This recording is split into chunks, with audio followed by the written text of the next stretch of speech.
While I wait to hear the fate of TikTok, I'm downloading videos and cleaning out my Photos app, and I came across 2 brownie recipes and a granola that I thought I would quickly do an overview and comment what I found, but that don't really warrant an entire post of their own. The first brownie is from the Silver Palette Cookbook, which is from 1982. And while a lot of people consider it a seminal text in bringing cooking into the new age, the brownie recipe is very disappointing. I ran the numbers through my formulator. It uses the ribbon method and a high concentration of sucrose, melted chocolate, and a lot of butter. The batter tasted delicious and it was rich and thick, and when it baked, it fluffed up beautifully. But as it cooled, the top became crinkly, but in a way that I haven't seen in any other brownie I've worked with so far. The shards of crust were actually the best part, and they tasted good and I liked the texture. But weirdly, the brownie itself lacked flavor, even though it looks fudgy and a nice color. Luckily, many of the brownies I've tested are better than this one, so we have lots of options. You've wondered what the Simple Mills gluten-free brownie mix is like. Here's what you need to know. Almond flour makes the switch for wheat flour. This imparts moisture and flavor and a little bit of fat and protein. The ingredient list is short and straightforward.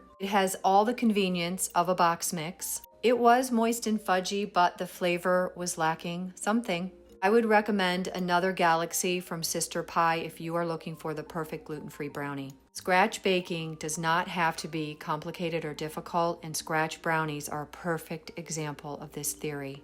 Best way to measure if your granola is going to fit into your pans is to take the oats and spread them on your silpat or pan, and if they fit, they go into the bowl and you build your granola around that amount. I love a really good granola recipe, but my weekly granola is made from leftover ingredients that need to be used up in my pantry. This might mean that one recipe has a little bit of almond butter and safflower oil, coconut sugar and honey, a tiny bit of pumpkin seeds, and a lot of raw cashews, holiday remnants of spices and extracts. I used candied ginger to bring everything together and give this granola a little spice. I start mixing with the spatula, but I switch to my hand so that I can feel that the moisture in the granola has been distributed very evenly. Silpats are easier to scrape granola around on than parchment. A plastic dough scraper will not cut my silpat, and the straight edge allows me to create divots for surface area for even browning. I bake at 325 to color, not to time. Chocolate chips go on while the granola is hot, and you can see them get shiny as they melt. I recommend letting the ingredients